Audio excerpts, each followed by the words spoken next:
ओम नमः शिवाय। नमस्कार दोस्तों, स्वागत है आपका हमारे इस चैनल में जिसका नाम है शिव भक्ति। दोस्तों, आज की इस वीडियो में हम आपको सुनाने वाले हैं जीवित पुत्रिका व्रत की कथा। दो बहनें थीं, एक का नाम था सुखिया और दूसरी का नाम था दुखिया। दोनों का भाग्य उनके नाम जैसा ही था। दुखिया गरीब थी और बहुत ही दुखी रहती थी। सुखिया अमीर थी और हमेशा खुशी ही रहती थी। दोनों एक ही गांव में रहती थी। दुखिया सुखिया के घर में काम करती थी, साफ सफाई करती थी, खाना बनाती थी और जो खाना बच जाता था वह खाना सुखिया दुखिया को दे देती थी। इसी तरह दुखिया का घर चलता था। समय बीतता गया। दोनों के बच्चे थे। सुखिया के 2 पुत्र थे और दुखिया के भी 2 ही पुत्र थे। जब जितिया का व्रत आया तो दोनों बहनों ने जितिया का व्रत रखा। दुखिया सुखिया के घर में काम करती थी। व्रत के दिन दुखिया ने सुखिया के घर जो चावल फटका उसमें से जो खुदी निकली वह अपने लिए रख ली और साफ चावल सुखिया को दे दिया। फिर साग को साफ किया। बढ़िया वाला साग सुखिया के लिए रख दी और जो डंठल था वह अपने लिए रख लिया। अब दुखिया ने सुखिया के घर का सारा खाना बना दिया और वो अपने घर चावल की खुदी और साग की डंठल लेकर गई बनाने के लिए। खुदी का चावल और साग की डंठल बनाकर वह खाना अपने बच्चों को खिलाई और खुद भी खाने लगी। उसके बाद दुखिया सोने चली गई। आधी रात में एक बूढ़ी औरत उसके घर पर आकर दरवाज़ा खटखटाती है तो दुखिया पूछती है, आप कौन हैं? तब बूढ़ी औरत बोलती है, बेटा हम हैं। दुखिया ने उठकर फटाफट दरवाज़ा खोला और पूछने लगी, अम्मा आपको क्या चाहिए? इतनी रात में आप यहाँ किस लिए आई हो? बूढ़ी बोलती है, बेटा मुझे बहुत भूख लगी है, कुछ खाने को दे दो।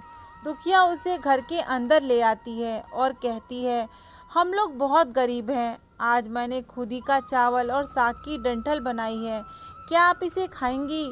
अब बूढ़ी अम्मा कहने लगती है, हाँ मैं क्यों नहीं खाऊंगी, हमें बहुत भूख लगी है, हम वही खाएंगे। दुखिया अंदर जाकर खुदी का चावल और साग की डंठल लाती है और बुढ़िया को दे देती है खाने के लिए।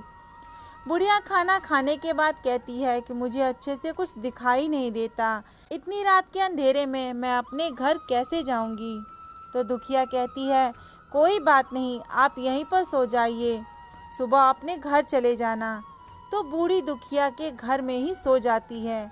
थोड़ी ही देर बाद कर बूढ़ी उठती है और बोलती है, बेटा मुझे दीर्घ शंका लगी है, मैं कहाँ करूँ? तो दुखिया कहती है, मेरे घर में तो बाथरूम नहीं है, इसीलिए आप इधर कोने में कर लीजिए। बूढ़ी पूछती है कि बेटा मैं भड़बड़ करूँ या छरछर करूँ? दुखिया नींद में थी तो वो कहने लगती है, माताजी भड़बड़ कर दो, मैं सुबह साफ कर दूंगी। थोड़ी ही देर बाद बूढ़ी पूछती है कि बेटा मैं अपने हाथ साफ कहाँ करूँ? तो दुखिया कहती है, आप मेरे सर में अपने हाथ साफ कर लीजिए। सुबह होती है तो दुखिया को यह सब अपने सपने जैसा लगता है कि वह सोते समय मुझे कोई सपना आया होगा। वह ज़्यादा कुछ नहीं सोचती और नदी में नहाने के लिए चली जाती है। जब वह नदी में नहाती है और अपने बाल धोती है तो उसके बालों से होते हुए जो पानी बहता है वो सोने का पानी होता है। आसपास की सभी महिलाएं यह देखकर चकित हो जाती हैं और कहती हैं कि तुम्हारे बालों में तो सोने का पानी गिर रहा है, यह क्या बात है? फिर उसे रात की सारी बात याद आ जाती है और वह दौड़कर अपने घर की ओर भागती है, यह सोचकर कि उसका घर दीर्घ शंका से गंदा हुआ होगा, पहले उसे साफ करना होगा। जब वह अपने घर जाती है तो देखती है कि घर के हर कोने में ढेर सारा सोना बिखरा पड़ा है। यह सब देखकर दुखिया बहुत खुश हो जाती है और सोचती है कि जीमूत वाहन की कृपा है, जो माता का रूप धारण करके मेरे घर आए और मुझे इतना सारा आशीर्वाद दे गए। अब दुखिया भी अमीर हो गई और सुखिया के घर जाकर काम करना बंद कर देती है। दुखिया जब अपना व्रत पूरा करती है तो अपने पुत्र से कहती है कि जाओ मौसी के घर से तराजू लेकर आओ, यह नापने के लिए कि यह सोना कितना है। बच्चा बहुत खुशी से सुखिया मौसी के घर जाता है और तराजू मांगता है। तो सुखिया पूछती है कि तराजू पर क्या नापना है? तो बच्चा बोलता है, मेरे घर में बहुत ढेर सारा सोना है, उसी को मम्मी नापेगी। सुखिया कहती है कि खाने के लिए तुम्हारे पास कुछ भी नहीं है और सोना नापोगे, मुझसे झूठ कहते हो।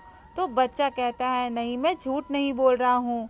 सुखिया सोचती है, जब तराजू मांगा है तो कुछ ना कुछ तो नापना ज़रूरी होगा।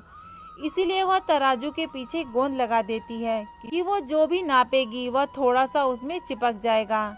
दुखिया जब तराजू पर सोना नापती है तो कुछ सोना का टुकड़ा उस बूंद में चिपक जाता है, और जब बच्चा तराजू लौटाने आता है तो सुखिया उसे उलट पुलट कर देखती है तो उसे तराजू में सोना लगा मिलता है। सुखिया सोचने लगती है कि उसके घर में ज़रूर कहीं से सोना आया होगा, इसीलिए वह कई दिनों से काम पर नहीं आ रही है। सुखिया उसके घर जाकर देखती है कि वह सोना कहाँ से आया। अब सुखिया दुखिया के पास जाकर पूछती है कि तुम्हारे पास कहाँ से इतना सोना आया है कि तुम तराजू मंगाई हो नापने के लिए। तो दुखिया उस रात की सारी कहानी अपनी बहन को बता देती है। दुखिया का मन एकदम सच्चा था, इसीलिए वह सब कुछ बता दी। लेकिन सुखिया के मन में तो लालच आने लगा कि वह दुखिया के पास हमसे ज़्यादा धन कैसे आ गया। अब अगली जिउतिया में मैं खुदी का चावल और साग की डंठल बनाऊंगी। फिर अगले साल जिउतिया का व्रत दोनों बहनों ने रखा। सुखिया के पास हर तरह का सुख था और धन की कोई भी कमी नहीं थी। सुखिया जिउतिया के दिन चावल फटक कर साफ करके साफ चावल फेंक देती है और खुदी को अपने पास रख लेती है। साग को तोड़कर पत्तियां फेंक दी और डंठल अपने पास रख लेती है और वही खाने में बनाती है। सुखिया खा पीकर पूजा करने के बाद सोने चली गई। फिर आधी रात में उसके घर में भी बूढ़ी औरत आई और दरवाज़ा खटखटाने लगी। सुखिया उसका इंतजार तो कर ही रही होती है। वह तुरंत दरवाज़ा खोलकर बुढ़िया को अपने घर के अंदर ले आती है। बुढ़िया बोलती है, मुझे बहुत भूख लगी है, कुछ खाने को दे दो। तो सुखिया कहती है, मैंने खुदी का चावल और डंठल की साग बनाया है। बूढ़ी औरत बोलती है, कोई बात नहीं, मैं खाऊंगी।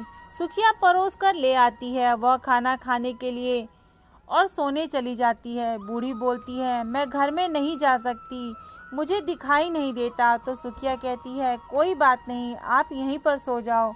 थोड़ी देर बाद फिर बूढ़ी औरत बोलती है कि मुझे दीर्घ शंका लगी है, कहाँ करूँ। तो सुखिया कहती है, वही कोने में कर लीजिए। फिर थोड़ी देर बाद बुढ़िया पूछती है कि मैं बड़बड़ करूं या छरछर। इस समय सुखिया को याद नहीं आता कि दुखिया ने क्या बोला था। सुखिया बोली, माँ छरछर कर दीजिए। फिर बूढ़ी पूछती है कि बेटा मैं अपने हाथ साफ कहाँ करूं।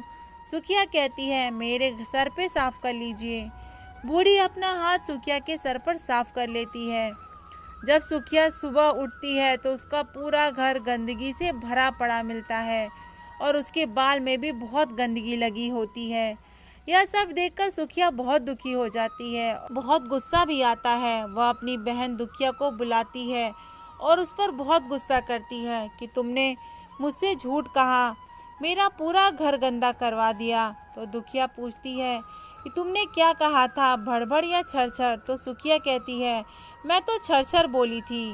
तो दुखिया कहती है, यहीं पर तो तुमने गलती करी, और तुम्हारे पास तो सब कुछ था, किसी भी चीज़ की कमी नहीं थी, फिर भी तुमने लालच किया। मेरे पास तो कुछ भी नहीं था, तुम्हारे पास तो सब कुछ था। तुम्हारे घर जीमूत वाहन भेष बदल कर आए, लेकिन फिर भी तुमने उन्हें अच्छा खाना नहीं परोसा। मेरे पास तो कुछ भी नहीं था, इसलिए मैंने उन्हें खुदी का चावल और साग का डंठल परोसा था। घर आए भगवान का अपमान किया, सब कुछ रहते हुए भी तुमने साग और भात खिलाया। तुम्हारे पास सब कुछ होते हुए भी तुम्हें लालच नहीं करना चाहिए था, इसीलिए ये तुम्हारे साथ हुआ।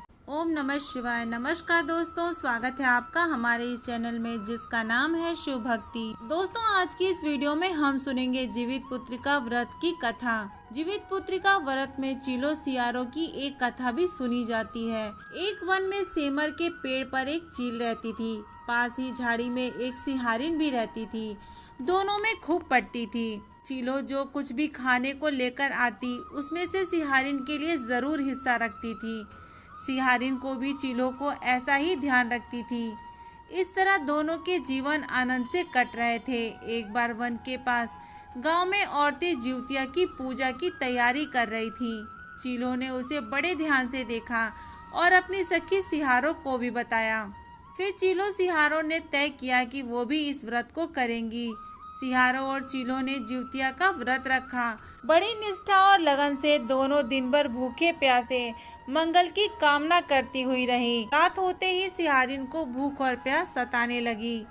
जब बर्दाश्त ना हुआ तो वह जंगल में जाकर उसने मांस और हड्डी पेट भर खाया। चीलों ने हड्डी चबाने के कड़कड़ की आवाज़ सुनी तो पूछा कि यह कैसी आवाज़ है। सिहारिन ने कहा, बहन भूख के मारे पेट गुड़गुड़ा रहा था, यह उसी की आवाज़ है। अगर चीलों को पता चल गया, उसने सिहारिन को खूब लताड़ा कि जब व्रत नहीं हो सकता तो संकल्प क्यों लेते हो। सिहारिन लज्जा गई, पर व्रत भंग हो चुका था। चीलों रात भर भूखे प्यासे रहकर व्रत को पूरा किया। अगले जन्म में दोनों मनुष्य के रूप में राजकुमारी बनकर सगी बहनें हुई। सिहारिन बड़ी बहन हुई और उसकी शादी एक राजकुमार से हुई। चीलों छोटी बहन हुई और उसकी शादी उसी राज के मंत्री पुत्र से हुई। बाद में दोनों राजा और मंत्री बने। सिहारिन रानी के जो भी बच्चे होते वो मर जाते, जबकि चीलों के बच्चे स्वस्थ और हट्टे कट्टे रहते, जिसकी वजह से उसे जलन होती।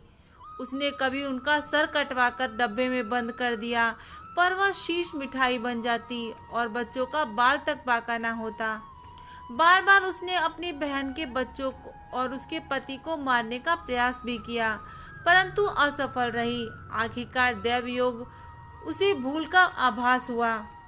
उसने क्षमा मांगी और बहन के बताने पर जीवित पुत्र का व्रत विधि विधान से किया। उसके पुत्र भी जीवित रहने लगे। तो इसी वजह से सुहागिन स्त्रियां अपने पुत्र की लंबी आयु के लिए जिउतिया का व्रत रखती हैं, और जिन स्त्रियों के पास पुत्र नहीं है वो पुत्र की कामना से भी इस व्रत को करती हैं। दोस्तों, आज की इस वीडियो में इतना ही। उम्मीद करती हूँ कि मेरे द्वारा दी गई हुई जानकारी आप लोग को पसंद आई होगी। अगर आपको मेरा ये वीडियो पसंद आया हो तो प्लीज़ हमारे इस चैनल को सब्सक्राइब करें और बेल आइकन प्रेस करें। और हाँ दोस्तों, हमेशा की तरह ही कमेंट बॉक्स में ओम नमः शिवाय ज़रूर लिखें।